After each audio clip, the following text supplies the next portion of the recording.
آپ اگر کہیں تو ایک حدیث اور ساتھ ہو۔ نبی کریم صلی اللہ علیہ وسلم نے ارشاد فرمایا، یہ بھی بخاری اور مسلم میں، آقا فرماتے ہیں کانت بنو اسرائیل تسوسہم الانبیاء، بنی اسرائیل میں لوگوں کی اصلاح نبیوں کے ذمے تھی۔ کلما ہلک نبی خلفہ نبی، ایک نبی جاتا تھا تو دوسرا نبی آ جاتا تھا۔ وَإِنَّهُ لَا نَبِيَّ بَعْدِي، مگر میرے بعد کوئی نبی نہیں ہوگا۔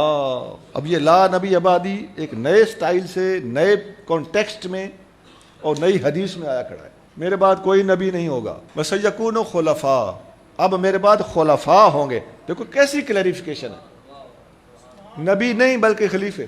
فَيَكْثُرُونَ، اور بہت سارے ہوں گے، کثرت سے ہوں گے۔ قالوا ماذا تأمرنا یا رسول اللہ، صحابہ کرام نے پوچھا یا رسول اللہ جب آپ کے خلیفے کثرت سے ہوں گے تو ہمارے لیے کیا حکم ہے، ہم کس کی پیروی کریں؟ قال فو بیعت الاول فالاول، میرے جس خلیفہ کے ہاتھ پر بیعت کر لو اسی کی بیعت کو نبھاؤ، اسی کی بیعت کو نبھاؤ۔ آتو حقہم، تم میرے خلفاء کا حق ادا کرتے رہنا۔ فإن اللہ سائلہم اما استرعاہم، اللہ تعالیٰ ان کی غلطیوں کے معاملے میں، ان کی رعایا کے بارے میں ان سے خود پوچھ لے گا۔ اب اس حدیث پہ تھوڑا سا غور کرنا ہوگا۔ نمبر ایک، فرمایا بنی اسرائیل میں ایک نبی جاتا تو دوسرا آتا تھا، لیکن میرے بعد کوئی نبی نہیں۔ اگر حضور کے بعد نبی آنے ہوتے تو فرمایا نا کہ ایک جاتا تو دوسرا آتا تھا، تو پھر اسی طرز پہ اب بھی کم از کم 25-30 سال 50 سال کے بعد تو ایک نبی آ جانا تھا۔ کثرت سے ایک جاتا تھا دوسرا آ جاتا تھا، ایک جاتا تھا دوسرا آ جاتا تھا۔ یہ تو ہر جوان ایک نسل کے جوان ہونے تک نبی بدل جانا چاہیے تھا۔ اب 1400 سال میں تو 13 چوک 52 50 52 نبی تو آئے ہوتے، چلو 50 52 چھوڑ 20 10 5 کوئی بھی نہیں، ایک 1400 سال میں مرزا آیا ہے، اور حضور فرما رہے کہ کثرت سے آیا کرتے تھے۔ وَإِنَّهُ لَا نَبِيَّ بَعْدِي، اب میرے بعد کوئی نبی نہیں آئے گا۔ وَسَيَكُونُ خُلَفَاء، اب میرے بعد خلفاء ہوں گے۔ پتہ چل گیا کہ نبی نہیں ہوں گے، کون ہوں گے؟ خلفاء کا لفظ بتا رہا ہے کہ نبوت کی نفی ہے۔ اور فَيَكْثُرُونَ، کثرت سے ہوں گے۔ وہ کثرت کیا بتا رہی ہے؟ کثرت سے آئے ہوتے تو وہی 13 چوک 52، تو یہاں 1400 سال میں ایک دعویٰ کر رہا ہے، باقیوں کو تو وہ بھی جھوٹا کہتا ہے، دعویٰ تو اور بھی بہت نے کیا ہے، ان کو تو یہ بھی جھوٹا بنائے بیٹھا ہے، خود کو سچا کہتا ہے۔ 1400 سال میں ایک سچا بنتا ہے۔ آگے صحابہ پوچھ رہے ہیں ہمارے لیے کیا حکم ہے، تو نبی پاک کیا فرما رہے ہیں؟ تم ان کا حق ادا کرتے رہنا، اور اللہ ان سے خود پوچھ لے گا ان کی غلطیوں کے بارے میں۔ پتہ چلتا ہے کہ وہ ایسے خلیفے ہوں گے جو نبی نہیں ہوں گے، معصوم نہیں ہوں گے۔ نبی معصوم ہوتا ہے، ان سے غلطیاں ہونی ہیں۔ پتہ چلتا ہے کہ حضور کے بعد جو آنے ہیں وہ معصوم نہیں ہوں گے، اور جو معصوم نہیں ہوتا وہ نبی بھی نہیں ہوتا۔ ایک حدیث میں کئی وجوہ سے ختم نبوت کا اعلان موجود ہے۔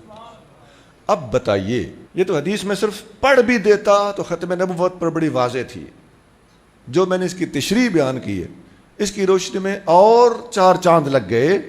اب بتائیے، اتنا زیادہ ہمارے پاس ذخیرہ موجود ہو، اتنے دلائل موجود ہوں، اب ہمارا ہی قصور ہے کہ ہم حضور صلی اللہ علیہ وسلم کے بعد کسی نبی کو برداشت نہیں کرتے، کسی اس قسم کے جھوٹوں کو برداشت نہیں کرتے، اس میں ہمارا قصور ہے؟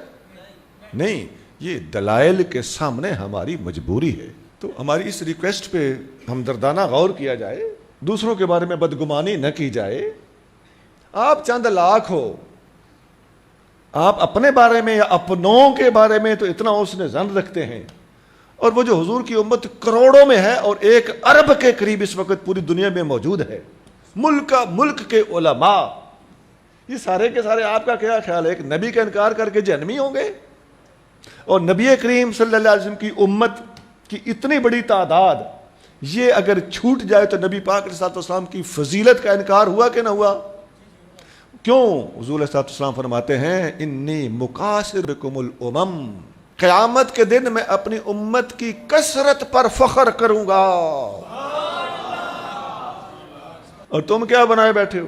یہ بالکل علمی باتیں بھی ہیں، اور نبی پاک علیہ السلام کی شان کو اگر سامنے رکھا جائے تو یہ کامن سینس کی باتیں ہیں۔ چھوڑ دو دوسروں کو بے وقوف سمجھنا، دوسروں کو متشدد سمجھنا۔ اب میری گفتگو میں آپ نے کوئی ان کے خلاف تلخ لفظ دیکھا ہے؟ بڑے آرام سے سمجھا رہا ہوں، گفتگو کا انداز مجھے حق حاصل ہے. جس کے پاس دلائل ہوتے ہیں نا اس کے سینے میں جوش آتا ہے دلائل کی وجہ سے.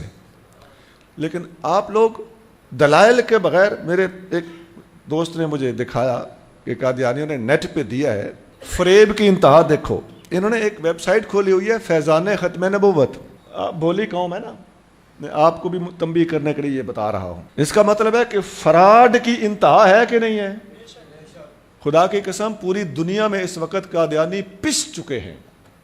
انہیں ہر 10-20 سال کے بعد ایسی مار پڑتی ہے کہ اس کے نتیجے میں 20-30 سال اور دم نہیں لے سکتے. اب پھر ایک مصیبت پڑی ان کے لیے، 53 میں پڑی، وہ 74 میں پڑی، 84 میں پڑی، وہ جو آرڈیننس جاری ہوا، اس کے بعد اب پھر ایک مصیبت پڑ گئی ان کے لیے. تو ان کی عوام اگر سوچے تو ان کو سمجھ آ جائے گی کہ اس ضلالت کی زندگی سے بہتر ہے قادیانیت کو چھوڑ کے اسلام کو قبول کر لیا جائے.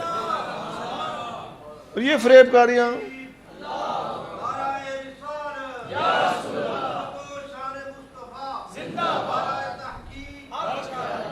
پھر یہ فریب کاریاں، ان کے لوگ سمجھدار ہوں تو وہ خود ہی ان پہ اعتراض کر کے ان سے جان چھڑا کے ادھر آ جائیں کہ یہ کیا 2 نمبری کی ہوئی ہے تم نے. اندر انصاف ہونا چاہیے.